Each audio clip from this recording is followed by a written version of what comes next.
할렐루야.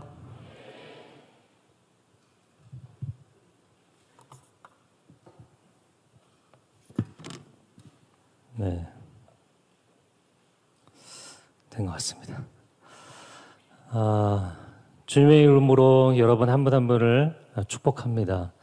정말 한 사람 한 사람에게 하나님께서 주시는 꿈과 비전이 명확하게 심겨지는 그런 저녁이 될 수 있기를 주님의 이름으로 축복합니다. 네, 저는 온누리교회에서 25년 사역하다가 개척한 지 1년 반 됐고요. 경기도에 분당이라는 곳이 있습니다. 분당에 1년 반 전에 1516 교회를 개척했습니다. 네, 숫자로 된 1516인데 사도행전 15장 16절에 내가 후일에 다윗의 무너진 장막을 다시 일으켜 세우리라. 그래서 하나님께서 굉장히 많은 예배 공동체가 있었지만 그 다윗 시대에 하나님을 전심으로 갈망하던 그 예배자들의 공동체, 그 공동체를 이 시대에 회복하고 싶으시다. 이제 그런 비전을 주시는 말씀입니다. 그래서 그 말씀의 기초에서 1516 교회 이름을 정했습니다. 제가 처음 교회 이름을 정하려고 할 때 웬만한 이름은 서칭을 해보니까 다 있더라고요. 네. 도대체 교회 이름을 뭐라고 지어야 되나? 제가 온누리교회에 있을 때 주로 이제 기획 담당을 많이 했기 때문에 뭐 이름을 짓고 워딩을 하는 걸 굉장히 많이 일을 했었는데 이렇게 고민하고 저렇게 고민을 해봐도 뭐 이미 이름들이 다 있고 그리고 좀 요즘 시대의 흐름이 좀 이상한 것도 알게 됐어요. 뭐냐면 어떤 교회 이름은 겸손한 교회. 다른 분들이 아니 그 교회만 겸손하냐. 우리도 겸손하다. 또 많이 들어보셨을 텐데 동네 작은 교회. 만약에 동네 작은 교회가 부흥하면 그 다음엔 동네 큰 교회라고 이름을 바꿔야 되나. 여러분 작은 것이 무조건 선할까요? 아니면 큰 것이 무조건 선할까요? 여러분 교회는 사이즈의 문제가 아니라 하나님의 임재가 관건인 줄로 믿습니다. 동네 작은 교회. 그래서 저는 이런 교회 얘기도 들었어요. 목회를 개척하시면서 20명이 넘으면 안 된다고 못을 박으신 거예요.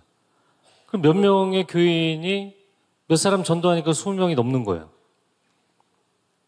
여러분 교회가 사이즈의 문제가 아니라는 겁니다. 또 이런 교회도 왔어요. 이름 없는 교회. 노브랜드. 여러분 요즘 왜 교회 이름이 이런 방향으로 갈까?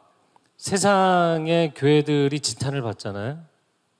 그러니까 우리 교회는 세상에 해를 끼치지 않습니다. 이런 얘기 하고 싶은 것 같아요. 그래서 이것도 저것도 다 문제가 있고 그냥 하나님의 말씀을 선포하자.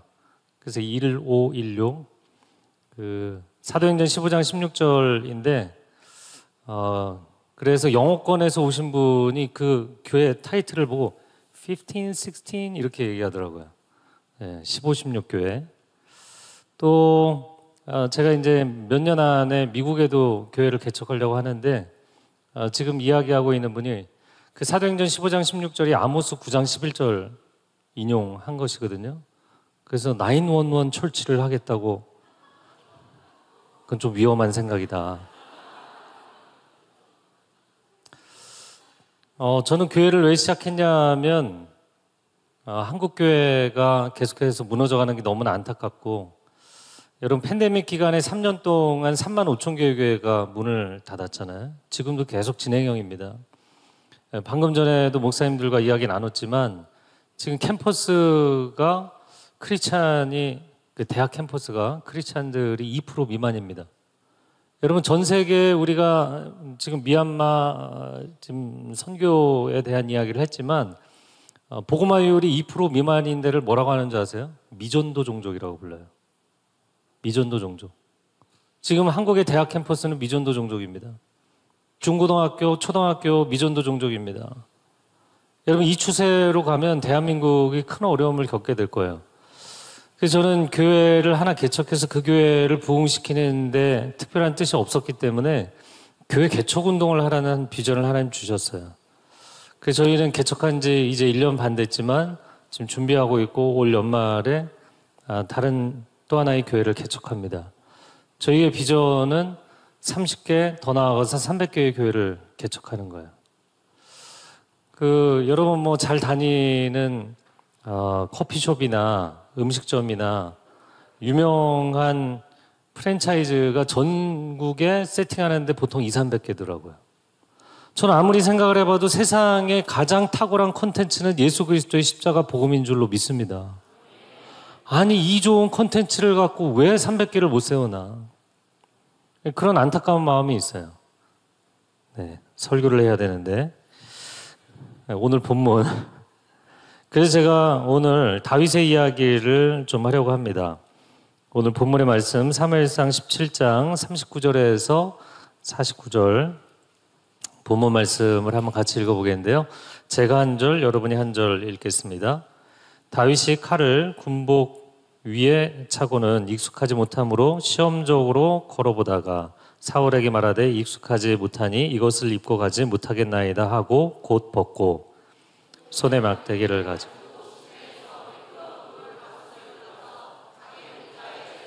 곧 주머니에 넣고 손에 물매를 가지고 블레셋 사람에게로 나아가니라.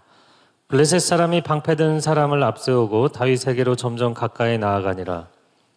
그 블레셋 사람이 둘러보다가 다윗을 보고 업신여기니 이는 그가 젊고 붉고 용모가 아름다움이라. 블레셋 사람이 다윗에게 이르되 내가 나를 괴로 여기고 막대기를 가지고 내게 나왔느냐 하고 그의 신들의 이름으로 다윗을 저주하고 그 블레셋 사람이 또 다윗에게 이르되 내게로 오라. 내가 내 살을 공중의 새들과 들짐승들에게 주리라 하는지라. 다윗이 블레셋 사람에게 이르되 너는 칼과 창과 단창으로 내게 나아오거니와 나는 만군의 여호와의 이름 곧 내가 모욕하는 이스라엘 군대의 하나님의 이름으로 내게 나아가노라. 오늘 여호와께서 너를 내 손에 넘기시리니 내가 너를 쳐서 내 목을 베고 블레셋 군대의 시체를 오늘 공중의 새와 땅의 들짐승에게 주어 온 땅으로 이스라엘에 하나님이 계신 줄 알게 하겠고 또 여호와의 구원하심이 칼과 창에 있지 아니함을 이 무리에게 알게 하리라. 전쟁은 여호와께 속한 것인즉 그가 너희를 우리 손에 넘기시리라. 다윗에게로 마주 가까이 올 때 다윗이 블레셋 사람을 향하여 빨리 달리며 함께 읽겠습니다. 손을 주머니에 넣어 돌을 가지고 물매로 던져 블레셋 사람의 이마를 치매 돌이 그의 이마에 박히니 땅에 엎드러지니라. 아멘. 이 다윗의 승리가 저와 여러분의 승리가 되기를 주님의 이름으로 축복합니다. 여러분 다윗을 제가 개인적으로 좋아하는 것은 그는 400년 만에 이스라엘의 영적인 분위기를 완전히 뒤집어 놓은 사람이기 때문이에요. 여러분 400년 만에 하나님이 일하시고 역사하시면 세상이 바뀔 수 있나요? 없나요? 바뀔 수 있어요. 근데 하나님이 역사하실 때 하나님의 동역자들을 부르시잖아요. 그런데 다윗을 보세요. 다윗의 출신, 다윗의 배경, 다윗의 면면을 보건대 아무도 주목하지 않는 시골 목동이었잖아요. 이런 사람이 세상을 뒤집어 놓을 수 있다면 여러분 한 사람 한 사람이 하나님께 부름받으면 세상을 바꿀 수 있어요, 없어요? 그 대답은 왜 좀 우울해요? 그 대답도 명쾌해야 되는 거죠. 나도 하나님이 놀랍게 쓰실 수 있다. 다윗과 골리앗 이야기는 누구나 아는 스토리입니다. 근데 다윗이 오늘 말씀에 보면 군복과 칼을 거절하고 물맷돌을 들었다. 왜냐하면 다윗이 누구예요? 다윗은 목동입니다. 내가 아무리 전쟁을 치른다 할지라도 내가 뭐 칼을 써본 적이 있는 게 아니잖아요. 그러니까 평상시에 내가 쓰던 도구를 가지고 전쟁에 나간 겁니다. 저는 여러분이 여러분의 강점과 기질과 은사로 전진하는 인생이 될 수 있기를 바랍니다. 왜냐하면 은사가 없는 사람이 없기 때문이에요. 저는 축구를 좋아해서 매주 지금 5학년이 한참 됐지만 매주 풋살을 합니다. 교육자들과. 할렐루야. 네, 훅자는 제가 골을 많이 넣는 이유가 교육자들이 제 앞에서 홍해가 갈라지듯이 갈라지는 거 아니냐 뭐 이렇게 얘기를 하지만 그렇지 않습니다. 저희가 치열하게 게임을 하는데, 근데 제가 이제 경기를 하는 이유 중에 하나는 뭐냐면 볼을 다루는 것과 하나님의 일을 맡아서 하는 게 너무너무 유사하기 때문이에요. 내가 해결을 할 것이냐, 아니면 옆에 사람에게 도움을 구할 것이냐, 아니면 뒤로 한번 돌릴 것이냐, 네, 아니면 공간을 창출해서 만들어서 갈 것이냐, 너무너무 비슷해요. 그런데 제가 여러분에게 은사가 없는 사람이 없다는 이야기를 하고 싶은 거예요. 여러분 경기장에서 쟤는 우리 팀이 안 됐으면 좋겠는데, 저희 같은 경우에는 이제 매번 모일 때마다 가위바위보를 해서 새로 팀을 구성하거든요. 팀이 정해져 있는 게 아니라. 그러면은 이제 사람들이 이제 선호도에 따라서 선수를 한 사람씩 영입하는 거죠. 자, 그러나 제일 마지막에 영입된 선수라고 해서 너는 그냥 벤치에 앉아 있어 5대 4로 경기를 하면 유리해요, 불리해요? 절대적으로 불리합니다. 그래서 고린도전서 12장에 뭐라고 이야기를 하냐면 연약한 지체일수록 더 소중하다. 여러분, 세상에 달란트 없는 사람이 없어요. 나는 아무것도 나서지 않고 아무것도 하지 않는데 그래도 교회 나와 앉아 있잖아요. 여러분, 회중이 없이 예배가 가능해요? 아니요, 회중 예배잖아요. 이 퍼블릭 서비스라는 건 회중 예배거든요. 물론 개인 예배를 드릴 때야 뭐 개인 혼자 할 수 있지만, 여러분, 그래서 함께 예배 드리는 사람들이 있다는 게 굉장히 감사한 것입니다. 할렐루야. 네, 옆에 있는 분에게 고맙다 친구야. 진심으로 고맙다 친구야.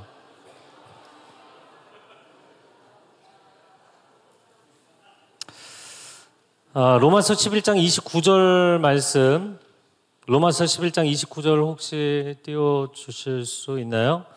이 말씀 한번 같이 읽어보겠습니다. 시작. 하나님의 은사와 부르심에는 후회하심이 없느니라. 여러분에게 어떤 은사를 주셨다, 그것은 여러분을 향한 하나님의 콜링이라는 거예요. 여러분이 어떤 재능이 있잖아요. 타고난 재능, 타고난 기질, 타고난 은사가 있다. 그거는 하나님의 부르심이다. 계획이 없었지만 제 얘기를 조금 먼저 하면, 저는 우울질일까요? 다혈질일까요? 다혈질? 네, 우울질이 훨씬 많아요, 압도적으로. 저는 제 인생을 소개할 때 이제 트리플 우울한 인생이다 이렇게 얘기하는데, 네, 정말 우울기질이 영어로 멜랑콜리예요. 네, 우울기질로 태어나서 우울한 가정환경에서 우울한 어린 시절을 보냈거든요. 근데 우울기질들의 특징이 뭐냐면 완벽주의예요. 우울기질들은 그래서 이상적인 거를 추구합니다. 여러분, 완벽주의가 뭔지 아세요? 본인이 완벽주의자다. 한번 손 들어보세요. 기질적으로. 손 들었어요. 이 완벽주의자들은 불행하게 돼 있어요. 왠지 아세요? 내가 오늘 열심히 공부해서 시험 100점 맞았어. 그럼 행복할까? 행복은 1초뿐이에요. 내일 시험에 또 100점 맞으려면 보장이 없기 때문에 미칠 것 같은 거예요.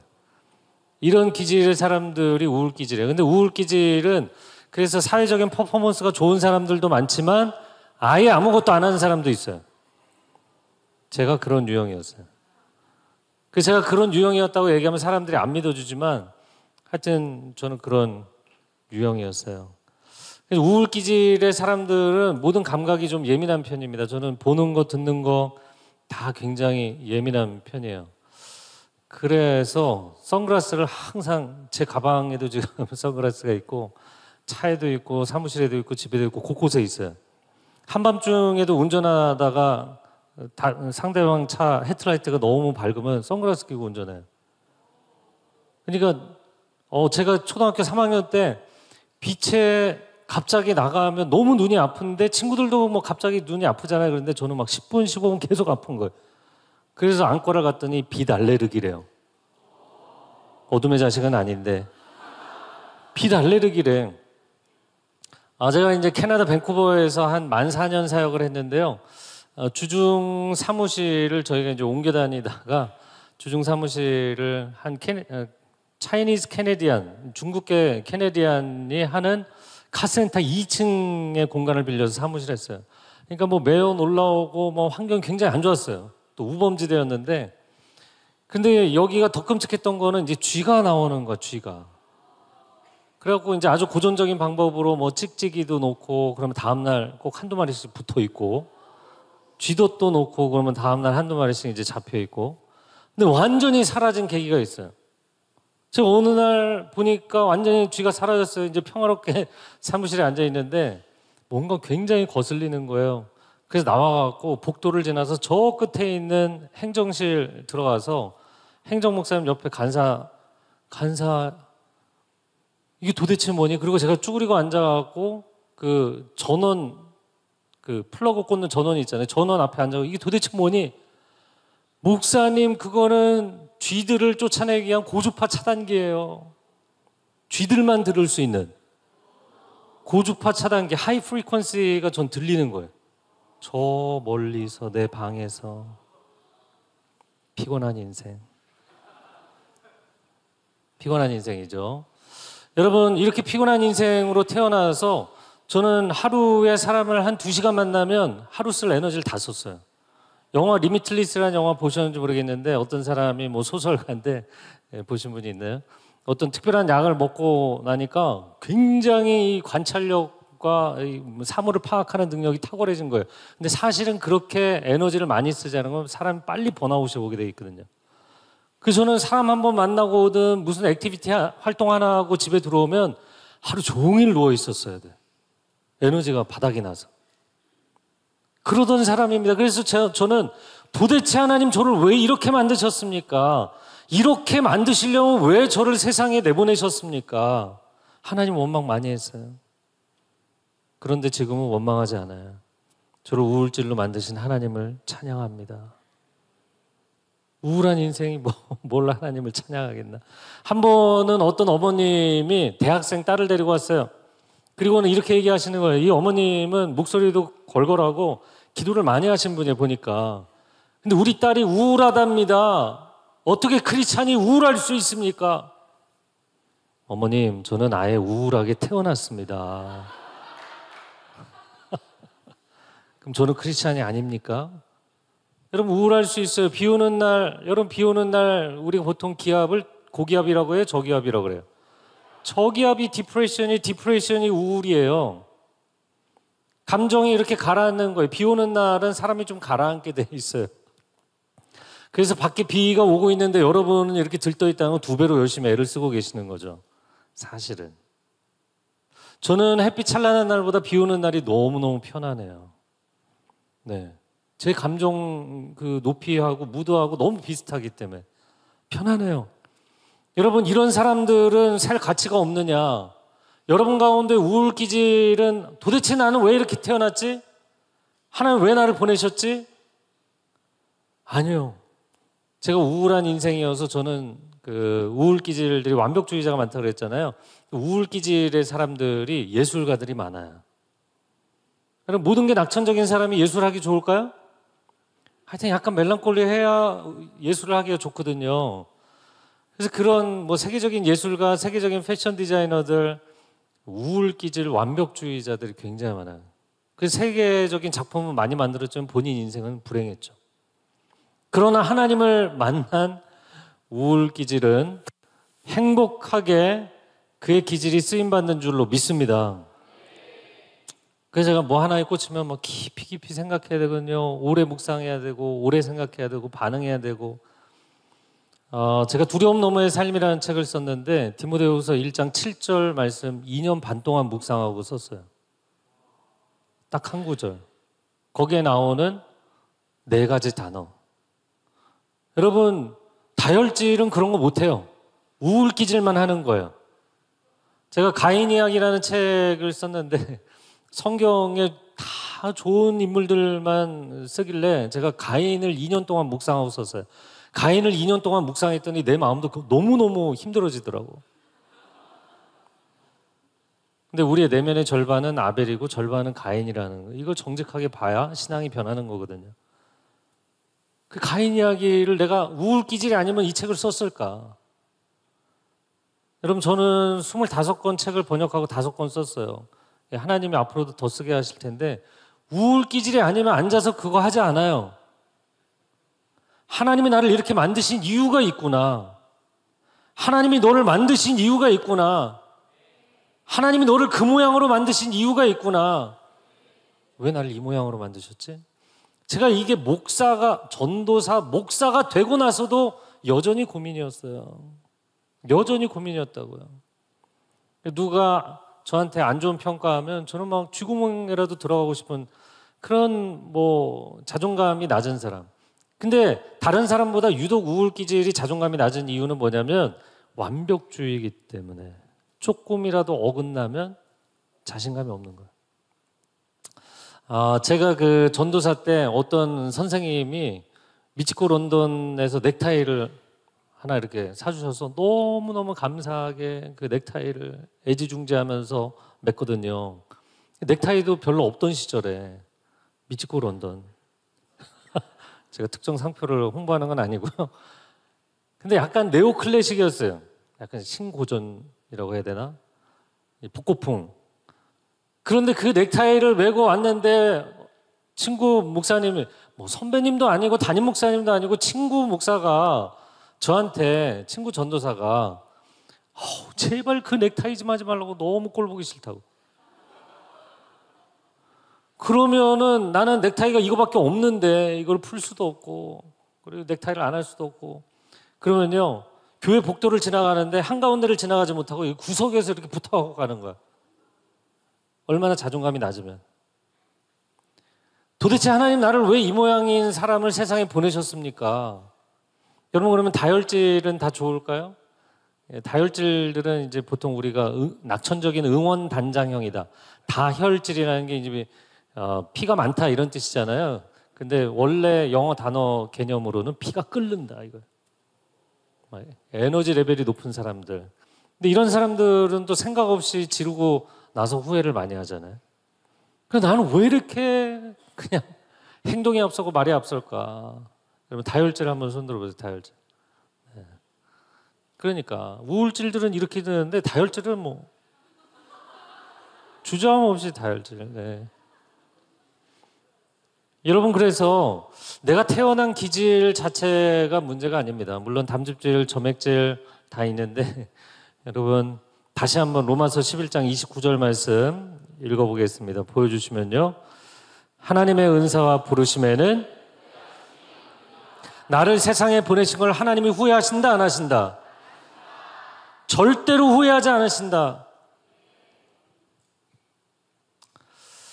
네. 이 영상도 찍어서 올리나요? 네. 제가 사실 저희 가정 얘기를 다 할 수는 없는데 제가 우울한 성격, 기질적으로 우울한 기질을 타고난 것도 있지만 그래서 여러분 기질이 우울질이든 다혈질이든 점액질이든 담즙질이든 16가지 MBTI 어떤 유형이든 간에 그건 여러분의 잘못 아니에요. 하나님 그렇게 만드신 거예요. 누가 여러분한테 여러분 성격 갖고 뭐라 그러면 여러분이 좀 관리를 잘 못해갖고 성질이 더러워진 거는 회개해야 되지만 기본 타고난 기질은 하나님께 가서 따지라 그러세요. 내가 내 기질을 만든 게 아니잖아요. 그래서 팀 라헤이라는 미국의 굉장히 유명한 심리학자, 기독교 심리학자일 뿐만 아니라 일반 심리학에서도 아주 유명한 팀 라헤이라는 분이 성령과 기질이라는 책을 썼어요. 아주 고전적인 명저입니다. 근데 그 책에 서론에서 이야기하는 게 타고난 기질은 변하지 않는다. 그래서 저 같은 우울질이 갑자기 다혈질이 되고 담즙질이 되지 않아요. 그러나 중요한 건 뭐냐면 여러분의 기질이 성령님께 붙들림 받기를 바랍니다. 할렐루야. 그러면 여러분의 기질에 장점이 쓰임을 받을 수 있어요. 이걸 알게 된 거예요. 이걸. 얼마나 감사한지. 제 얘기를 조금 더 하면 저는 왜 이렇게 우울한가? 색깔과 성격에 이게 유형이 있다고 그러잖아요. 그래서 빨간색 좋아하시는 분 한번 손 들어보세요. 빨간색. 과감하게. 빨간색 좋아하는 사람들은 이제 열정가들이라고 그러죠. 핑크색 좋아하시는 분 손 들어보세요. 저는 두 번째로 좋아하는 색깔 핑크색이에요. 형제도 괜찮아요. 좋아요. 네. 근데 이제 핑크색 좋아하는 사람은 원래는 빨간색을 좋아하는 사람인데 빨간색은 너무 공격적이기 때문에 조금 자기를 톤 다운해서 사랑스럽게 보이고 싶은 사람이다. 이게 이제 색깔 의미거든요. 초록색을 좋아하는 사람, 초록색. 네. 초록색 모자 쓰고 있는데 초록색 안 좋아해? 네. 초록색 좋아하는 사람은 이제 평화주의자다. 우리 보통 그렇게 이야기를 하죠. 그리고 뭐 파란색 좋아하는 사람은 뭐 꿈이 있는 사람이다. 뭐 이렇게 보통 얘기하고 보라색 좋아하는 사람 손 들어보세요. 오우 할렐루야. 저 보라색 제일 좋아하는데 보라색 좋아하는 사람들은 사이코다. 이렇게. 왜 사이코인 줄 아세요? 여러분 보라색은 빨간색과 파란색을 섞은 거잖아요. 냉도 아니고 온도 아니고 정신분열색이에요. 아 진짜예요. 그래서 21세기에 트렌드 컬러로 패션의 그 메인 컬러로 자주 거론되는 게 보라색이에요. 그래서 21세기 보라색이 굉장히 뜨고 있는 겁니다. 근데 보라색을 좋아하는 저는 보라색을 좋아해요. 어렸을 때부터. 그 초록색은 뭐 보기만 하면 경계가 나고 보라색 너무너무 좋아했는데 제가 그러니까 초록색 야채는 하나도 안 먹었어요. 예, 근데 보랏빛 그 핏기도는 고기 굉장히 좋아하고 그리고 야채 중에서는 가지나물만 유독 먹었어요. 그 가지나물 또 이 식감이 이상하다 안 먹는 애들 있잖아요. 근데 색깔이 좋아갖고 저는 많이 먹었어요. 포도 너무 좋아했어요. 포도로 그냥 밥을 먹을 정도로 포도 너무 좋아했습니다. 근데 보라색을 좋아하는 사람들 잠깐 아까도 얘기했지만 예, 진짜예요. 이 색깔 좋아하는 사람들이 사이코가 많고 우울 기질이 많고 과소비 성향, 예, 완벽주의, 이상주의, 아티스트가 많다. 이렇게 얘기하는 게 이제 보라색입니다. 좀 왜 이렇게 제가 보라색을 좋아할까 몰랐는데 나중에 알게 된 거예요.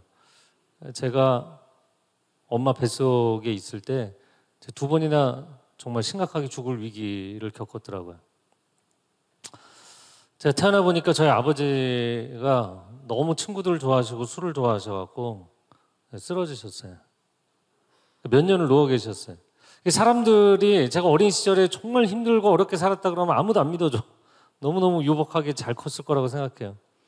그런데 제가 초등학교 3학년 때까지 물, 밥, 김치 외에는 먹어본 기억이 없고 저희 어머님이 저희 삼형제를 고아원에 버리지 않기 위해서 물건을 파시면서 정말 최선을 다하셨죠. 네. 그때 그 시절을 생각해 보면 그냥 내 존재를 끝내고 싶었어요. 늘 마음 가운데 어린아이가 존재를 여기서 그만 끝내고 싶은 거예요. 세상이 다 마음에 안 들고. 여러분 이걸 이제 부적응감이라고 그러는데 어느 자리에 가도 나랑 이렇게 핏하게 딱 맞는다는 느낌이 없는 거예요. 제가 자꾸 영어 단어를 써서 죄송합니다. 제가 영문과 전공인데 하여튼 간에 부적응감이 너무 심한 거예요. 불안감과 불안정감이 너무너무 심한 거예요. 그래서 제가 학교에서 제일 싫어하는 시간이 뭐냐면 한 사람씩 나와서 자기 장래희망 이야기하기. 그럼 장래희망 이야기라고 하면 그때 뭐 프로야구 한참 시작해서 뭐 프로야구 선수 되겠다, 뭐 과학자 되겠다, 어떤 애는 내가 볼 때 말도 안 되는 자기가 대통령이 되겠다, 뭐. 그러면 나름대로 얘기가 있잖아요. 그런데 저는 그 시간에 곤욕스러운 게 뭐냐면 내가 되고 싶은 게 없기 때문에 매번 뭔가를 만들어내야 되는 거예요. 그리고 나가서 이 거짓말을 해야 되는 게 너무 힘든 거예요. 그럼 왜 되고 싶은 게 없느냐? 여러분 되고 싶은 거는 살고 싶은 게 있어야 되고 싶은 게 생기는 거잖아요. 근데 나는 살고 싶지 않았거든. 단 한 번도 살고 싶었던 적이 없거든. 그러니까 되고 싶은 게 없는 거지. 되고 싶은 거를 얘기하는 거는 그거는 정말 행복한 애들이나 하는 이야기지. 제가 그래서 하여튼 그 불안한 마음, 그 불행한 마음이 계속해서 누적되다 보니까 중학생 때는 좀 문제가 심각했어요. 집도 자주 뛰쳐나가고 반에 있는 친구를 너무 많이 패갖고 그냥 치료비도 다 찢어져갖고 막 치료비를 물어주고 사고를 많이 치고 늘 죽음에 대한 묵상을 했어요. 아, 그만 끝내고 싶다. 그만 끝내고 싶다. 이게 소아 우울증이 너무너무 심했던 거예요.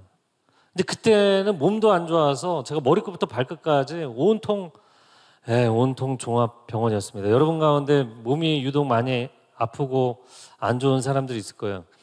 저는 저희 어머님이 워낙에 약골이시기도 했고 의사가 저희 어머님 20대 때 당신은 40대를 넘기기 어렵다 이렇게 얘기했어요. 그 정도로 몸이 약하신 분이었어요. 저희 어머님은 그래도 하나님 은혜로 60대 초반까지 살다가 가셨는데 상당히 일찍 가신 거잖아요.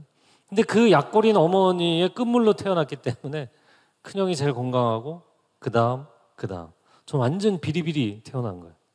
게다가 엄마 뱃속에서 2번이나 죽을 뻔하고 그러니까 애가 우울하죠. 건강도 안 좋죠. 영 쓸모없는 인간이 태어난 거예요. 그래갖고 제가 중학생 때는 안 그래도 내면의 이 우울감과 죽음에 대한 묵상이 심각해지니까 머리부터 발끝까지 다 안 좋은 거예요. 두통, 안구통, 편두통의 비염에 이 비염이 이런 갈색이 아니라 여러분이 앉아있는 그 장의자 그 갈색 이게 한 2배 정도 진한 갈색에 콧물이 하루 종일 나오는 거예요. 그러니 애가 바보이고 영양 공급도 잘 안 돼 있는 애가 하루 종일 멍 때리고 있는 거지. 그래서 공부도 못했어요. 책도 못 읽었어요.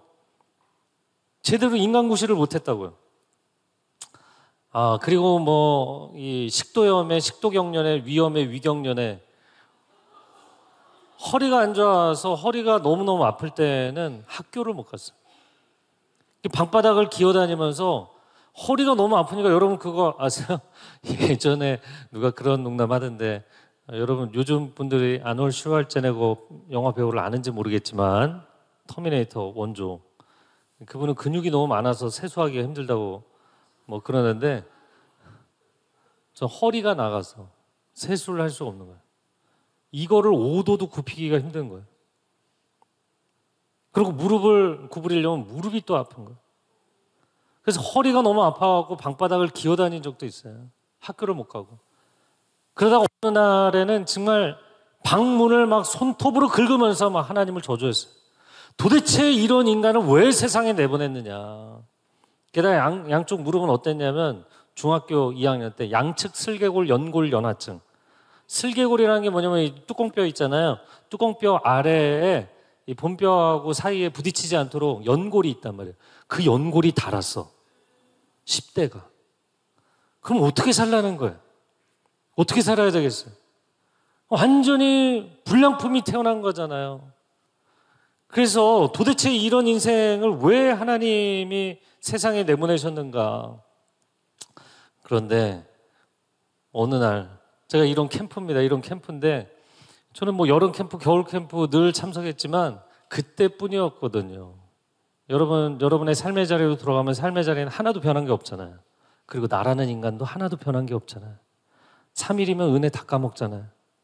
제가 무슨 사탄의 속성인 것 같이 얘기하는 그게 아니고 은혜 3일 만에 까먹는다 그러거든요. 그래서 매 캠프를 다녀와도 변화가 없었어요. 늘 제자리였다고요. 근데 중산 겨울 올라가는 그 겨울 캠프에 무릎 꿇고 기도하는데 정말 하나님 내 손을 잡아주신다는 느낌을 받았어요. 그리고 저희 그 담당 전사님이 그 성경책을 선물로 주셨는데 그 성경책이 그 당시에 쉽게 번역돼서 나온 현대인의 성경이라고 있었어요. 근데 그 책을 주시면서 저한테 반년 만에 읽어봐라 그러시는 거예요. 저는 그게 머리가 안 좋으니까 조건부인 줄 알았어요. 이거 반년 만에 읽어야 되나 보다. 그래서 집에 와서 하루에 낮에 1시간, 2시간씩 성경을 읽고 그리고 그 성경 중에 이제 궁금한 게 있으면 저녁에 동네 상가 2층에 있는 예배당에 가서 그 옛날 싸구려 카시오식에 불빛 비춰가면서 하나님 이 구절이 이해가 안 됩니다. 저에게 가르쳐 주세요. 그렇게 기도하면서 6개월을 지냈어요. 제가 6개월 만에 성경 못 읽고 7개월 만에 읽었어요. 할렐루야.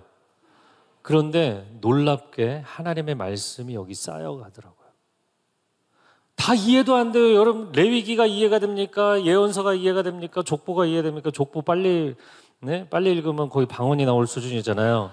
예언서 아무것도 이해 안 돼요. 역사적인 배경이 있어야 이해를 하죠. 그런데 그 성경들을 다 읽고 그냥 읽었어요. 그런데 에베소서 1장 2절 하나님 우리 아버지와 주 예수 그리스도로부터 너희에게 은혜와 평강이 있을지어다. 제가 책상에 앉아 성경을 읽고 있는데 평강이라는 단어가 파도처럼 밀려오는 거예요. 파도처럼. 왜냐하면 내가 엄마 뱃속에 있을 때 2번이나 죽을 뻔했고 나는 태어날 때부터 넌 존재할 가치가 없어. 끊임없이 나 자신에게 내 주변에 일어나는 상황과 사건들이 끊임없이 너는 존재할 가치가 없어. 그 얘기를 들으며 살아왔거든요. 단 한 번도 내 마음에 평안해 본 적이 없거든요. 늘 불안했거든요. 그런데 놀라운 샬롬이 에이레네죠. 헬라어로는 하나님의 평강이 하늘로부터 내게 임하는데 파도가 치는 거예요. 할렐루야. 부산 앞바다 파도가 치는 것처럼. 그러더니 이 파도가 점점 더 커지더니 해일처럼 나를 완전히 덮는 거예요. 할렐루야. 그리고는 속에서 막 뜨거운 눈물이 나오는데 내 속에 있던 모든 더러운 구정물들이 다 쏟아져 나온 거예요. 온몸이 뜨거워지면서 정말 말씀을 읽는 가운데 하나님의 음성으로 받아들이게 되고 성령께서 저에게 임재하신 놀라운 사건이었습니다. 그리고 다음날 나왔는데 세상이 달라져 보이는 거예요. 어떻게 달라져 보였냐면 왜냐면 그 전날까지는 세상이 늘 저에게는 흑백 화면이었거든요. 여러분 흑백 TV 못 보셨죠? 흑백 화면. 그런데 하나님의 말씀이 성령의 역사와 함께 저를 완전히 사로잡으시고 제 안에 있는 더러운 것들, 어두운 것들을 다 쏟아내게 하시고 나니까 제가 다음날 나왔는데 온 세상이 총천연 컬러인 거예요. 할렐루야. 주 하나님 지으신 모든 세계 얼마나 아름다운지. 하나님 저를 살려주신 이 말씀을 전하고 싶습니다. 꿈을 꿀 수 없던 한 어린 소년이 꿈을 꿀 수 있게 된 거예요. 꿈이 생긴 거예요. 나를 살려주신 이 생명의 말씀을 전하며 살아야겠다. 나는 이 말씀을 사람들에게 전해야겠다. 여러분에게도 꿈을 꿀 수 없는 상황에 꿈을 주시는 하나님을 만나기를 축복합니다. 이 저녁에 여러분에게 꿈을 주시는 하나님을 만나기를 축복합니다. 제가 오랫동안 청년 사역을 했었어요. 그래서 청년들하고 전국을 다니면서 아우니치하고 전도여행을 다녔는데 한 번은 전주의 한 외곽에 있는 지역의 이제 교회와 저희가 연합해서 청소년 캠프를 했어요. 그런데 이 청소년 캠프에 온 아이들은 사실 여러분 지방의 이제 도시들을 가다 보면 서울도 그렇지만 외곽 쪽에 아니면 주변 도시들 가운데 역기능적인 가정의 자녀들이 몰려서 사는 지역들이 있어요. 그 교회도 사실 여자 목사님이 그런 아이들, 그런 청소년들을 주로 케어하는 교회였어요. 그래서 홀부모 자녀, 홀조부모 자녀. 그러니까 아버지도 어머니도 아이를 케어하지 않겠다고 해서 할아버지나 할머니가 케어하는 자녀. 그런 아이들이 모여 있는 그런 교회였어요. 그래도 그 아이들을 다 초대해서 저희가 좋은 캠프장에서 수련을 했습니다. 마지막 날 저녁 집회 때 찬양을 하고 그리고 제가 설교를 하게 돼 있었는데 찬양이 다 끝나고 나니까 남자애들이 주르륵 빠져나가더라고요. 여자애들도 몇 명. 쟤들은 왜 나가냐. 이제 내 설교를 해야 되는데 다들 담배를 한 대씩 피고 들어오는 거예요. 예, 그 시간을 참을 수가 없어서. 그래서 다시 들어왔어요. 제가 아이들에게 야 그래도 너희가 꿈을 꿔야 되지 않겠느냐. 그래서 요셉에 대한 이야기를 하면서 하나님의 꿈을 가지라고 얘기해 줬어요. 여러분 가운데 선생님이 나오고 여러분 가운데 의사도 나오고 여러분 가운데 간호사도 나오고 여러분 가운데 과학자도 나오고 꿈을 꾸십시오. 근데 애들이 별 반응이 없어. 그래서 제가 물어봤어요. 여기 있는 친구들은 본인의 꿈이 뭔지 얘기해 볼래? 아무도 얘기를 안 하는 거야. 손을 들고 좀 얘기해봐. 그런데 아무도 손을 안 드는 거예요. 왜? 꿈이 없으니까. 그런데 맨 뒤에 밀짚 모자를 쓰고 수건을 두르고 있는 한 학생이 손을 딱 들더라고. 오, 너무 반가워갖고 얘기해보라고. 꿈이 뭐냐고 그래. 그랬더니 충격적인 얘기를 했어요. 농협 직원이요. 자기가 사는 세계에서는 농협 직원이 최고인 거예요. 농협 직원에게 잘 보이려고 동네 할아버지 할머니도 다 고개 숙이거든. 농협 직원이에요. 제가 아우니치를 많이 다니면서 땅끝 해남마을 아시나요? 땅끝 해남마을에서 배를 타고 한참 들어가면 노하도라는 섬이 있어요. 그래서 노하도라는 섬에 저희가 이제 정기적으로 아우니치를 갔는데, 한 번은 낮에 이제 청소년들만 모아놓고 청소년들에게 또 꿈 이야기를 했어요. 여러분, 꿈을 가져야 됩니다. 그래야만 결국에는 꿈을 가진 사람이 꿈을 이뤄내는 것입니다. 꼭 꿈을 가지십시오. 그리고 한 사람씩 돌아가면서 꿈을 얘기해봐라. 그런데 다들 꿈이 뭔지 아세요? 노하도에 있는 그때 만난 친구들이 얘기하는 이 섬을 탈출하는 거예요. 그게 꿈인가요? 일단 이 섬을 탈출하고 싶다. 지긋지긋하다. 왜냐하면 섬에서의 삶이라는 게 본인들이 볼 때는 비전도 없고 미래도 없고 소망도 없고 역기능적인 가정들도 너무 많고, 근데 중학교 2학년짜리 남학생이 저는 꿈이 있습니다 그러는 거예요. 야, 기특하다. 넌 꿈이 뭐니? 저는 빵 굽는 제빵사가 되는 게 꿈입니다. 벌써 그 일을, 그러니까 옆에 있는 친구들이 얘는 벌써 그 일을 하고 있어요. 야, 너 너무 훌륭하다. 어떻게 그런 꿈을 갖게 됐니? 저희 아버지는 배를 타시는데요, 한번 나가시면 몇 년씩 돌아오질 않으셔서, 사실 저희 집은 방치가 돼 있고 어머님은 암이 재발한 거예요.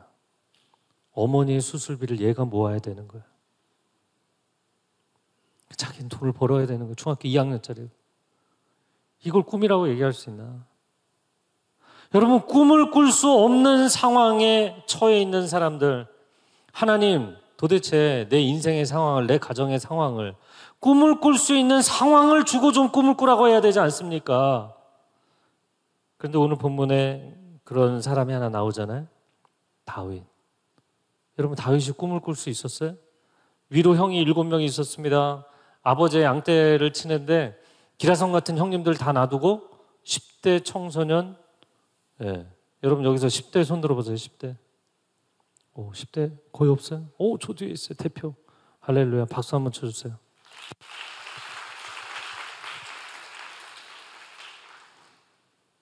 여러분, 10대 중반에 다윗이 양을 친 거예요. 그런데 양을 치다가 곰이 나타나기도 하고 사자가 나타나기도 했다고요. 여러분, 전혀 별 감동이 없으신데 곰이나 사자가 나타나면 다윗이 싸웠어요? 안 싸웠어요? 싸웠다고 되어 있어요. 여러분, 그런데 우리가 구약의 예언서를 읽다 보면 이런 얘기가 나옵니다.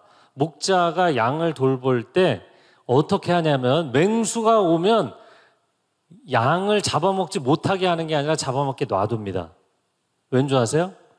인간은 과욕을 부리지만 동물은 과욕을 부리지 않아요. 한 마리 먹으면 오랫동안 오지 않아요. 무슨 얘기인지 알겠어요?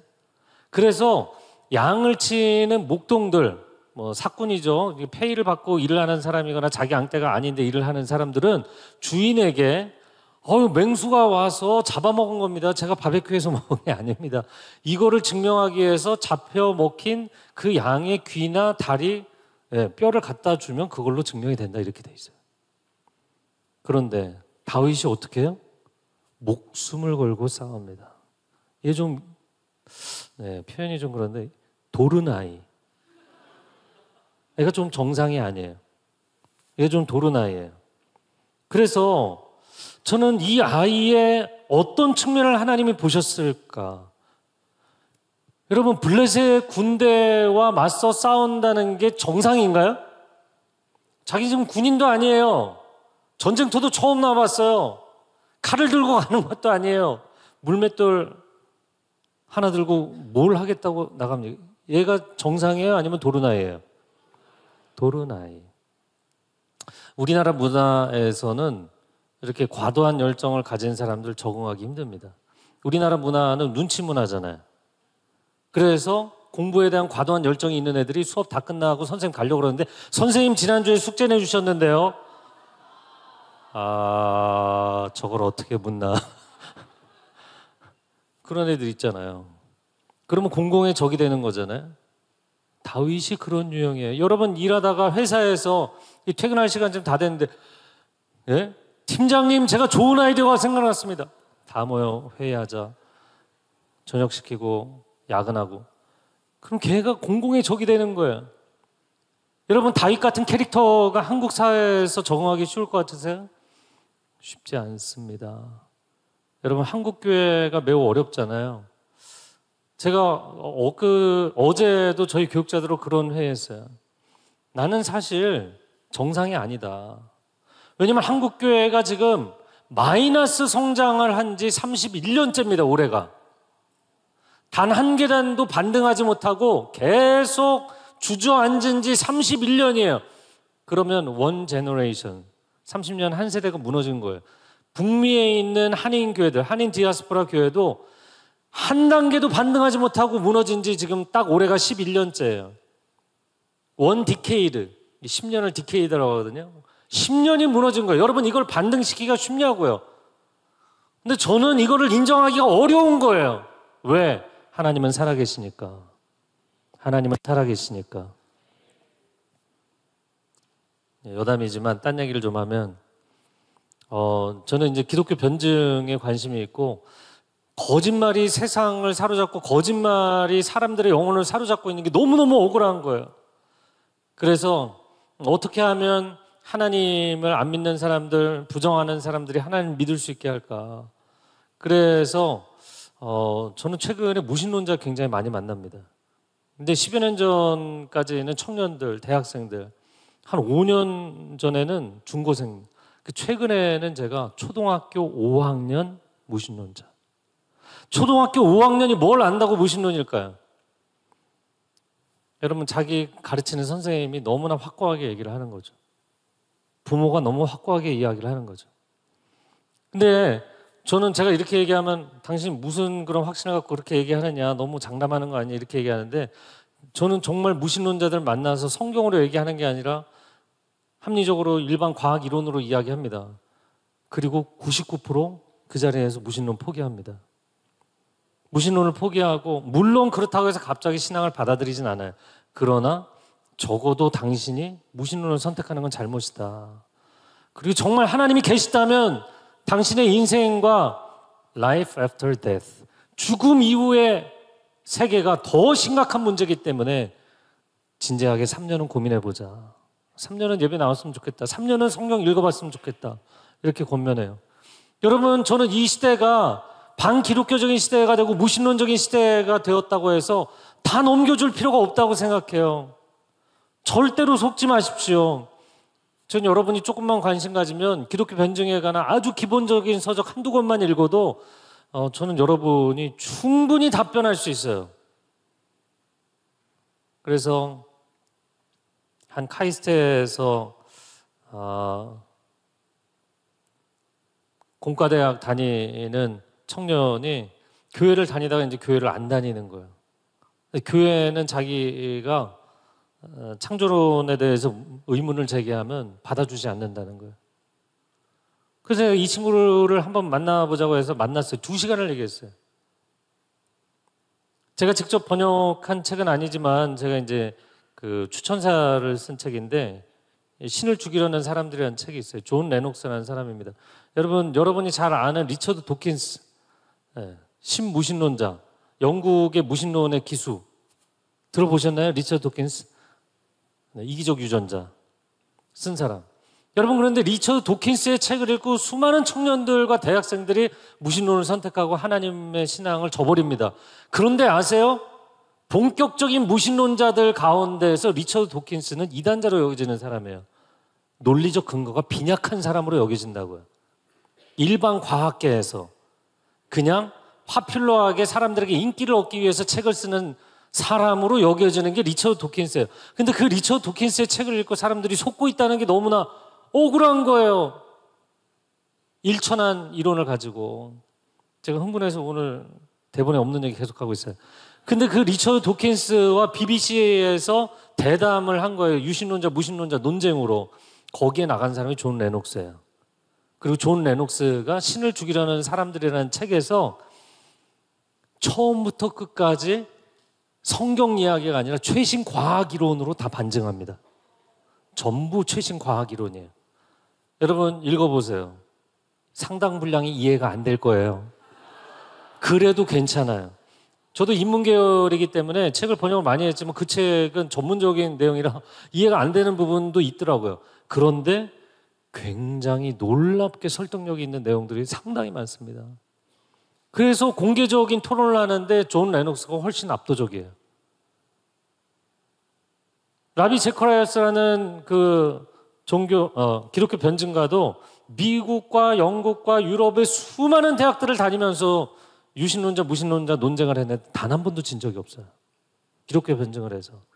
여러분이 조금만 논리를 무장하면 무신론이 논리적 근거가 빈약한 정도가 아니라 없습니다. 제가 이제 딴 얘기로 넘어갔는데, 네. 왜 논리적 근거가 없냐면 쉽게 얘기하면 이런 거예요. 여러분 우물 안에 개구리 아시죠? 자, 우물 안에 개구리 우물 밖에 나가본 적이 있어 없어요? 자, 우물 밖에 인간은 존재하지 않는다라고 우물 안에 개구리가 이야기하면 그게 옳아요, 틀려요? 틀리죠. 아니면 적어도 그렇게 말할 자격이 없죠. 인간은 3차원의 시공간 세계에 살고 있잖아요. 신존재라는 것은 이 3차원을 초월한 존재잖아요. 그 초월의 세계에 인간이 가본 적이 없는데 거기 신이 존재한다 하지 않는다를 얘기할 수 있어요, 없어요? 그래서 무신론이야말로 강력한 믿음입니다. 그 세계를 가보지도 않고 그 세계가 뭐가 없다고 주장을 하니까 놀라운 믿음을 갖고 있는 거예요. 그래서 무신론이 믿음이에요. 무신론은 이론적 근거가 없어요. 여러분 조금만 철학을 공부하고 조금만 과학을 공부하면 그냥 진짜 책 한 권만 보세요. Please. 제발.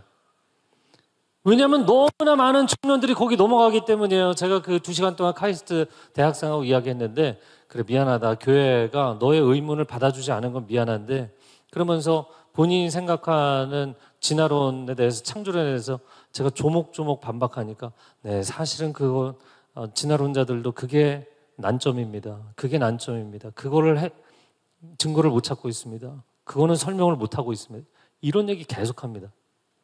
그래서 여러분 절대로 이 시대가 아무리 무신론적인 시대가 되고 반기독교적인 시대가 되었다 할지라도 하나님은 살아계십니다. 하나님은 살아계실 뿐만 아니라 역사하십니다. 이거를 여러분이 먼저 깨닫는 게 중요하고 체험하는 게 중요해요. 할렐루야. 그 중에서 중요한 것은 다윗처럼 꿈을 꿀 수 없는 아이가 꿈을 꾸게 되었다는 것. 저같이 꿈을 꿀 수 없던 아이가 꿈을 꾸게 되었다는 것. 제가 성경을 읽고 제 내면이 변하니까 놀라운 변화가 따라 일어나게 됐어요. 그건 뭐냐면 한 3개월쯤 지났는데요. 제가 어느 순간 욕을 안 하는 거예요. 저는 욕을 계속했거든요. 한 문장이 끝나기 전에 꼭 욕을 했어야 됐는데 욕을 더 이상 안 하게 됐어요. 내 안에 성령이 내주하시니까 이게 더럽다는 거를 내 안에서 느끼고 걸러내는 거예요.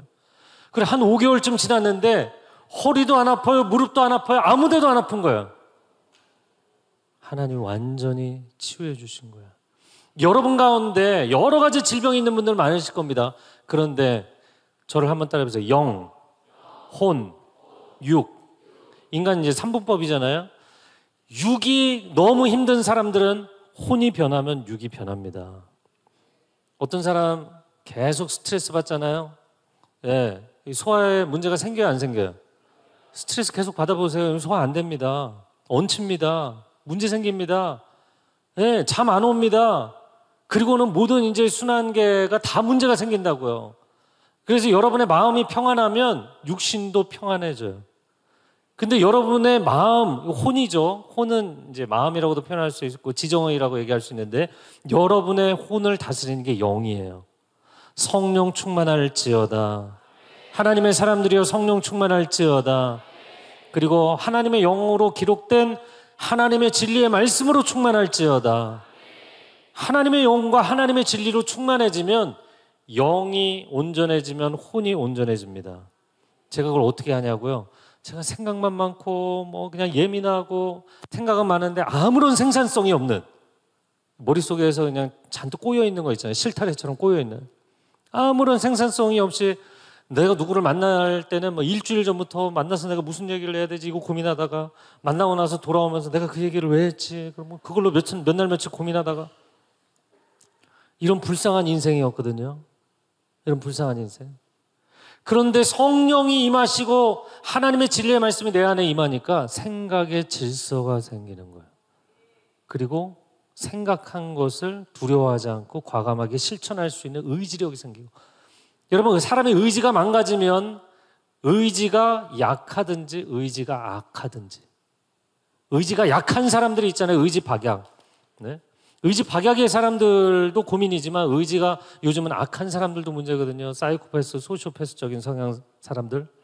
여러분, 성령이 임하시고 하나님 진리의 말씀이 임하면 생각의 질서가 생기고 의지의 거룩이 생기고 감정의 평안이 임합니다. 할렐루야. 영이 건강해지고 혼이 건강해지면 그 다음에 육이 건강해지는 거예요. 할렐루야. 그래서 제가 육신이 건강해진 거예요. 요즘은 너무너무 좋아져갖고 너무 잠을 많이 안 자고 생각해서 문제이긴 하지만, 그러나 정말 이제는 하나님이 기뻐하시는 일들을 하면서 얼마나 행복하게 사는지 몰라요. 할렐루야. 우리 하나님을 찬양합니다. 하나님은 여러분을 변화시킬 수 있습니까? 없습니까? 있습니다. 아멘.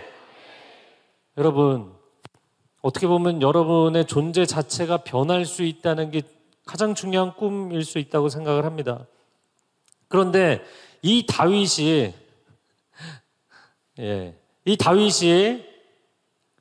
하나님의 영광에 미친 사람이었거든요.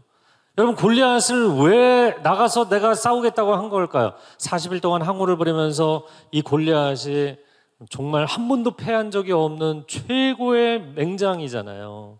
그러니까 이 사람이 이스라엘만 모욕하는 게 아니라 이스라엘 사람들이 믿는 하나님을 모욕하거든요. 참을 수가 없는 거야. 어린 소년인데 자기가 못 참으면 어떻게 하겠어. 그런데 나가서 싸우겠다는 목숨 걸고, 그리고 나가는 거야.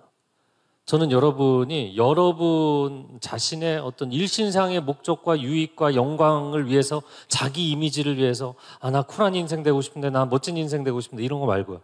하나님의 영광을 위해서 미친 사람들이 나와야 돼요.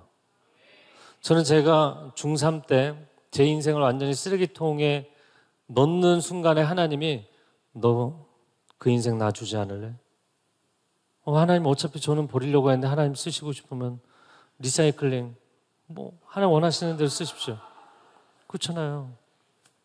저는 너무 감사한 게 제 인생을 완전히 포기한 상태에서 하나님 가져가셨기 때문에 뭘 시키시든 다 하겠습니다. 하나님 원하시는 것이 무엇이든지 하겠습니다. 그리고는 정말 열심히 공부하게 됐어요. 공부머리가 없는 제가 하나님의 은혜로, 하나님 정말 암기 과목은 이해가 돼야 외워지는 거 아니겠어요? 분량이 많아지면 이해가 안 되면 이거 다 머릿속에 들어가지가 않잖아요. 그런데 다 이해가 안 되는데도, 한자도 모르는데도 하나님은 어떻게 그걸 머릿속에 밀어넣어 주셨는지. 할렐루야. 제가 대학을 4년 장학생으로 갔습니다. 하나님의 기적이고, 정말 하나님의 은혜로 책을 25권을 번역을 했잖아요. 이 기적입니다. 여러분, 하나님이 여러분을 바꾸실 수 있어요, 없어요? 있어요. 다윗이 하나님의 영광에 미친 사람이에요. 저는 제가 중학생 때 하나님 만나고 나서 하나님의 영광을 위하여 책상에 항상 써붙였어요. 다윗이 골리앗 앞에 나갈 때 내가 하나님의 영광을 위해서 목숨 걸고 나아가리라. 저는 여러분 가운데 여러분의 분야에서 이게 그냥 내가 돈 벌기 위해서, 내가 그냥 어떻게 내 일신상의 커리어를 위해서 어쩔 수 없이 그래 나도 사회생활을 해야 되니까 이런 거 말고요. 저는 여러분 가운데 목동 다윗처럼 자기가 하는 일이 사명이 될 수 있기를 바랍니다. 사명자가 되셔야 돼요. 그래서 여자는 약하지만 엄마는 강하다. 왜? 엄마가 되는 순간 이 핏덩어리 아이를 내가 살려내야 돼. 이 사명이에요. 그래서 여자는 약하지만 엄마는 강해지는 거예요. 여러분, 소방관들이 일반인보다 불을 안 두려워할까요? 아니요. 불이 얼마나 무서운지를 알기 때문에 전문가의 두려움이 더 큰 거예요. 그런데도 소방관들이 불 속으로 뛰어드는 이유가 뭐예요? 사람의 생명을 살려야 되는 사명감 때문에. 여러분이 공부를 하면서 왜 내일 시험을 잘 못 볼까 봐 걱정해요? 내일 프로젝트 내가 프리젠테이션 해야 되는데 잘 못할까 봐 두려워해요? 다 자기 일이기 때문이에요. 자기 일이기 때문에. 하나님의 일이 되잖아요. 걱정하지 않아요. 저를 사람들이 좀 이상하게 볼지 모르지만 제가 개척교회 하고 나서 부목사일 때보다 개척교회 담임 목사 하시니까 훨씬 부담감이 크지 않으십니까? 훨씬 일정이 바쁘지 않으십니까? 아니요. 전 똑같아요. 제가 파트 전도사 시작한 그날과 다르지 않아요. 왜냐하면 저는 이미 제가 중학생 때 하나님 인격적으로 만났을 때 제 인생을 하나님께 드렸어요. 그리고 제가 파트일 때든 부교육자일 때든 담임 목사일 때든 변함없이 저는 그냥 하나님이 원하시면 다 드립니다. 제가 25권의 책을 번역했다고 그랬잖아요. 근데 하나님 놀랍게도 번역료가 나오는 날을 알고 계시더라고요. 그리고는 번역료가 나올 쯤 되면 제 마음에 막 감동을 주세요. 야, 이거는 선교지 그 선교사님 어려운데 드리면 좋겠다. 이거는 너희 부서의 선생님이 지금 학비를 못 내고 있는데 그 선생님 도와주면 좋겠다. 이거는 너 아우니치 팀 지금 회비 못 내고 있는 세션이 있는데 너가 도와주면 좋겠다. 25권 중에 20권 번역료를 홀라당 다 가져가셨어요. 저는 11조를 하나님 앞에 드릴 때마다 기도합니다. 하나님 10 전체를 하나님 주셨으니 원하시면 언제든지 다 드리겠습니다. 말씀만 하십시오. 제가 10분의 1을 드리는 것은 10 전체가 하나님의 것이라는 고백입니다. 원하시면 언제든지 얘기하십시오. 다 드리겠습니다. 그럼 하나님이 다 가져가실까요? 거의 다 가져가시더라고요. 그런데 살 수 있게 해주시는데 그런데 그리고 나서요. 제가 어느 날 새벽 기도 때 무릎을 꿇고 기도를 하고 있는데 설교 끝나고 이제 새벽 기도 끝나고 혼자 개인 기도를 하고 있는데 하늘 위에서 글자가 눈처럼 내리는 거예요. 저는 제가 책을 쓸 줄 몰랐어요. 근데 하나님께서 너가 앞으로 쓸 책 제목과 목차다. 받아쓰기를 했어요. 하나님 저에게 책 제목을 주시고 책 목차들을 주셨어요. 저는 앞으로도 계속 책을 쓸 겁니다. 여러분, 하나님이 여러분의 인생이 사명자의 인생이 되면 그 다음에는 두려울 게 없어요. 제가 교회를 개척하면서 이상한 소리일지 모르지만 이 교회 안 되면 하나님 손해지 내 손해인가? 이게 하나님 것이지 내 것이 아니잖아요. 저는 30개의 교회를 넘어서서 300개의 교회를 개척하려고 합니다. 여러분, 사람들이 도대체 무슨 계획으로 근데 저는 제가 온누리교회는 목회자만 수백 명이거든요. 근데 제가 온누리교회에서 30대 초반부터 기획서 쓰는 사람이었어요. 이제 기획에 있어서 일을 철저하게 계획적으로 프로세스와 모든 비전 스테이트먼트, 미션 스테이트먼트, 코어 밸류, 전략, 맨파워, 파이낸스 어떻게 할 거냐? 이거 기획서 쓰는 건 전문가입니다. 그러나 제가 이 한국교회의 상황을 보니까 교회가 열심을 내면 한 두세 개 교회는 개척할 수 있어요. 교회가 정말 컨텐츠가 좋으면 한 20, 30개 개척할 수 있어요. 그런데 200, 300개는 성령이 역사하셔야만 가능한 거더라고요. 저는 제가 할 수 있는 일을 하고 싶은 게 아닙니다. 하나님이 하시는 일에 하나님 저를 써주실 수만 있다면 한국교회 영적으로 바닥을 치는 이 영적 분위기를 반전시키고 싶습니다. 하나님이 살아계시다는 것을 세상에 보여주고 싶습니다. 여러분 가운데 하나님 영광에 미친 사람들이 나와야 돼요. 제가 캐나다 밴쿠버에 2005년도에 갔어요. 2005년도 9월에 1년 9개월 된 교회를 갔는데 그 교회가 이렇게 분열되어 있는 교회였어요. 그런 줄도 몰랐어요. 저는 30대 초반에 갔는데 제가 인사하고 나서 예배가 끝났는데 이쪽 분들이 와서 저 사람들을 만나지 마라. 저쪽 분들이 와서 이 사람들을 만나지 마라. 교회가 반으로 갈라져 있는 교회였어요. 아, 네, 그러시군요. 저는 사람들의 마음을 제가 어떻게 할 방법이 있는 게 아니라 그냥 목숨 걸고 예배 드리는 거예요. 다음날 새벽 예배 나왔는데 한 17명 나와 있더라고요. 그 당시에 이제 교인이 한 240명이었는데 성인 성도가 목숨 걸고 저는 새벽 예배를 부흥회라고 생각합니다. 그 새벽에 나오는 분들이 정말 귀하거든요. 목숨 걸고 부흥회를 했어요. 그 다음 주에 50명, 그 다음 주에 120명, 그 다음 주에 교회 제가 간 지 한 달 만에 240명 중에 220명이 새벽 예배를 나왔어요. 굉장히 어려운 일입니다. 그러니까 220명이 앉아서요. 서로 말씀의 은혜를 받는 게 아니라 야, 네가 어떻게 새벽 예배를 정말 하나님은 살아계시다. 너. 야, 기적이다, 기적. 그런데 그 한 달 동안 사람들이 하나님의 음성을 듣고 예언과 방언과 은사가 막 쏟아지기 시작하는데요. 그리고는 한국에서 부모님들이 연락이 오는 거예요. 몇 년째 한국에 못 가서 늘 한국에 계신 부모님, 단 한 번도 교회를 안 따라 나오신, 늘 제사 문제로 싸우게 되는 부모님, 우리 부모님 교회 좀 다녔으면 좋겠는데, 근데 그 한 달 새벽 기도를 하는데요. 부모님이 전화하셔서 얘야, 내가 이번 주부터 교회를 다니기로 했다. 응답이 되는 거예요. 응답이. 그냥 캐나다에서 기도를 했을 뿐인데 교회가 기도에 불이 붙으니까 성령의 강력한 역사가 나타나고 청년들이 자기 방에 있는데 성전으로 나아가라고. 청년들은 제가 따로 콜링을 안 했는데 청년들이 새벽 기도를 나오기 시작하는 거예요. 여러분, 그런데 또 한 가지 놀라운 게 뭔지 아세요? 그 한 달 동안 저희 교인들 1년치 차 사고가 다 나더라고요. 하나님이 일하시면 우리가 이제 하나님 여전히 지금도 일하십니다 이런 찬양하잖아요. God is still working. 하나님이 여전히 일하시죠. 그런데 하나님이 우리 가운데 역사하시는 기름 부으심의 역사가 나타나기 시작하면 사탄도 갑자기 급해지는 거예요. 얘들 다 자고 있던 애들인데 얘들이 계속 기도를 하기 시작하네. 안 되겠는 거예요. 막아야 되겠는 거예요. 야, 그냥 평소에 하던 대로 해. 왜 그렇게 새벽부터 교회를 나가고 그래? 그리고 막 자소가 어마어마하게 나는 거예요. 제가 밴쿠버에서 있었던 이야기를 뭐 다 드릴 수는 없지만 하나님께서 그 교회 가운데 놀랍도록 기름을 부어주셔서 2년이 넘어가면서 밴쿠버에서 1000명이 넘는 교회가 됐어요.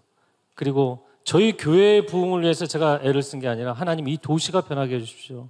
제가 그 도시에 들어갔는데 목회자들이 저한테 그러더라고요. 밴쿠버는 목회자들의 무덤입니다. 그럼 목회자들 여기 오면 어떻게 된다는 거예요? 죽는다는 거예요. 죽는다는 거예요. 그 제 마음에 오기가 생기더라고요. 하나님, 내가 죽으면 여기서 그리스도 안에서 부활할 줄로 믿습니다. 목숨 걸고 교회 연합사역, 부흥 사역했어요. 그리고 찾아다니면서 목사님들한테 하나님 이 땅에 부흥을 주실 겁니다. 그건 하나님이 하시는 거지 당신이 하는 게 아니지 않냐. 압니다. 하나님이 하십니다. 그러나 하나님은 준비된 사람을 통해서 하실 것입니다. 하나님은 지금도 살아 역사하십니다. 그러나 다윗과 같이 이 상황을, 현실을 그대로 받아들이지 않고 하나님의 영적 현실을 이 땅에 초대하기를 원하는 사람들, 그런 미친 사람들이 나와야 돼요. 저는 다윗이 도른 사람이라고 생각해요. 저도 정상은 아니에요. 왜냐하면 캐나다 밴쿠버는 북미의 Great Awakening Movement, 북미 기독교 역사에서 대각성 운동이라고 하는 어마어마한 부흥의 바람이 2차례를 지나가는 동안 마지막까지 부흥의 불이 안 붙었던 곳, 밴쿠버예요. 오늘날 동성애자들의 천국이라고 불리고 미국에서 보더라인을 넘어서 마약이 들어와서 총기 사고가 급증하고 어린아이들이 계속 실종되고 사라지는데 사탄교회 문제라고 여겨지는, 추정되는 엄청 심각한 동네입니다. 환경은 좋지만. 그런데 그 땅에서 하나님께서 예배하고 또 예배하는데 이 땅에 3,000명의 예배자가 모여서 하나님을 예배할 것이다.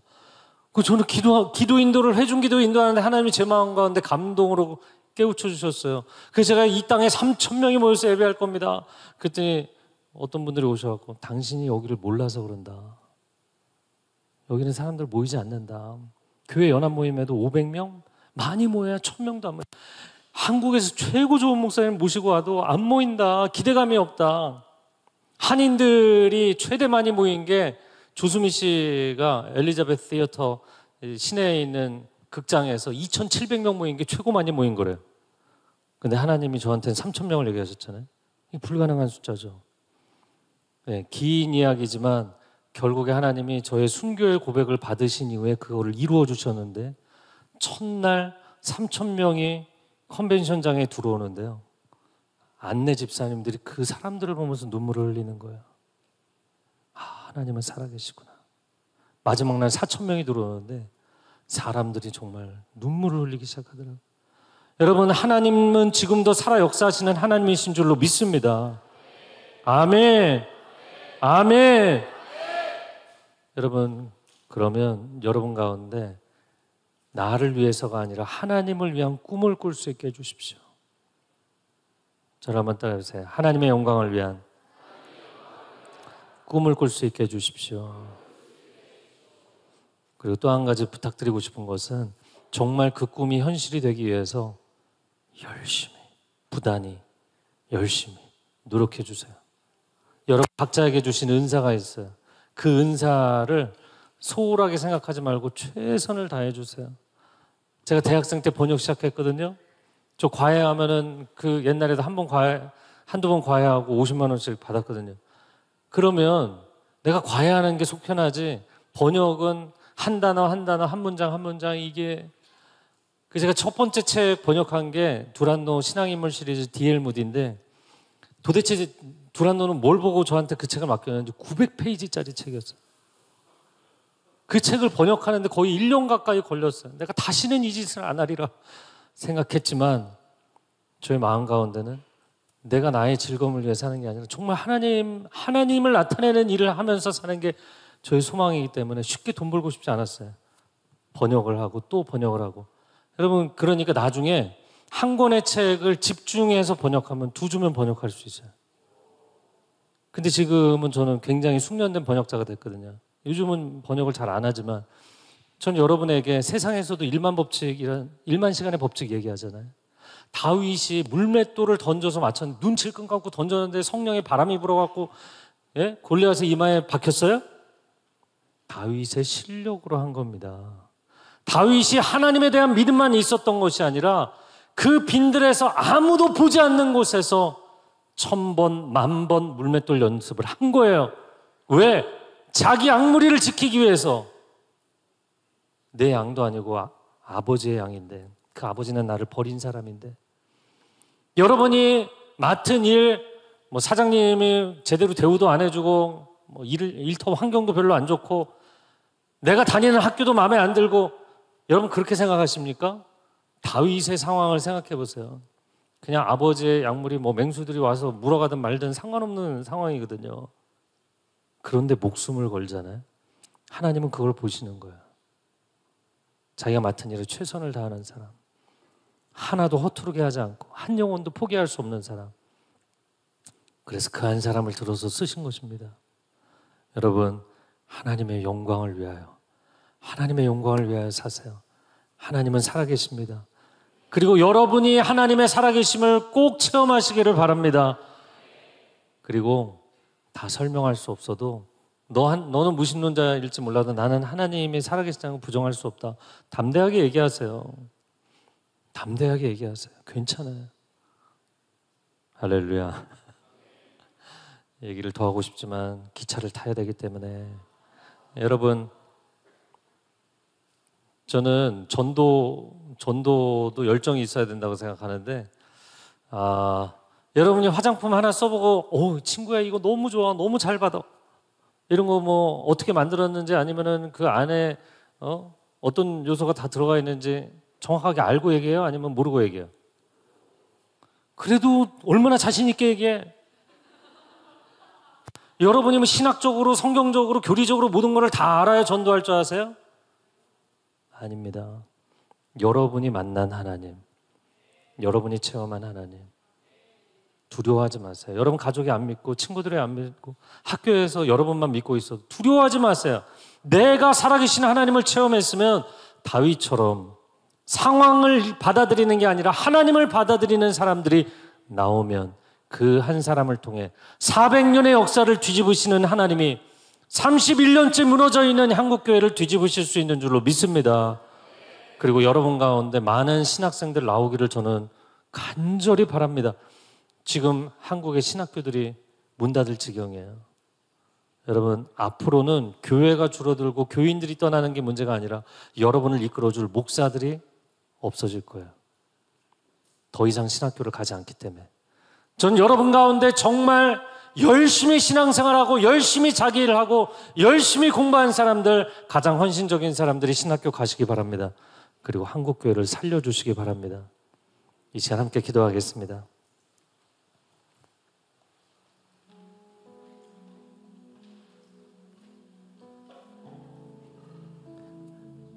하나님,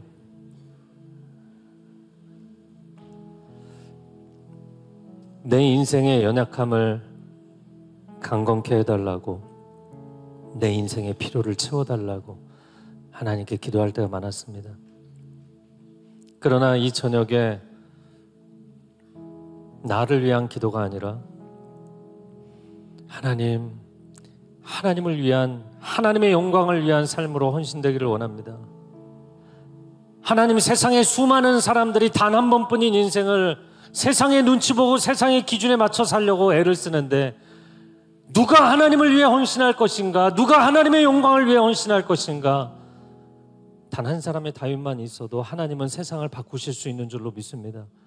단 한 사람의 다윗과 같은 예배자만 있어도, 꿈꾸는 예배자 다윗 한 사람만 있어도 하나님은 한국교회를 반전시키실 수 있는 줄로 믿습니다. 여러분 가운데 그렇게 하나님의 꿈을 꾸고자 소망하는 사람들 자리에서 일어나서 기도하시기 바랍니다. 여러분, 다른 사람 신경 쓰지 마시고요. 오늘 여러분 콜링합니다. 여러분의 헌신의 기도를 여러분도 기억하고 하나님도 기억하실 것입니다. 여러분 가운데 정말 하나님, 이 반기독교적이고 무신론적인 시대 가운데 하나님이 살아계시다는 것을 부정하는 시대 가운데 하나님은 내 인생에 살아계시고 하나님은 우리의 시대에 여전히 살아서 일하시고 역사하시는 분이시라는 것을 보여줄 수 있는 삶이 되게 하여 주옵소서. 그냥 세상적으로 화려한 인생, 성공한 인생이 아니라 하나님이 나와 함께 하시는 것을 보여주는 인생이 되게 하여 주옵소서. 그러한 소망이 있는 분들 단으로 올라오셔서 기도하시기 바랍니다. 단으로 올라오셔서 기도하시기 바랍니다. 다른 사람 신경 쓰지 마세요. 여러분 개인의 헌신입니다. 단으로 올라오셔서 무릎 꿇고 기도하시고, 앞에도 계단에도 무릎 꿇고 기도하시기 바랍니다. 하나님, 우리가 다윗과 같이 하나님 나라를 구하며 나아갑니다. 하늘에 계신 우리 아버지, 아버지의 이름이 거룩히 여김을 받으시기를 원합니다. 주의 이름이 땅에 떨어지는 것이 아니라 영광을 받으시기를 원합니다. 아버지의 나라가 이 시대 가운데 임하기를 원합니다. 아버지의 뜻이 하늘에서처럼 땅에서도 이루어지기를 원합니다. 나라와 권세와 영광이 영원토록 아버지의 것인 줄로 믿습니다. 하나님의 백성들이 깨어 일어날지어다. 이 시간 두 손을 들고 주여 삼창하고 통성으로 기도하겠습니다. 주여, 주여.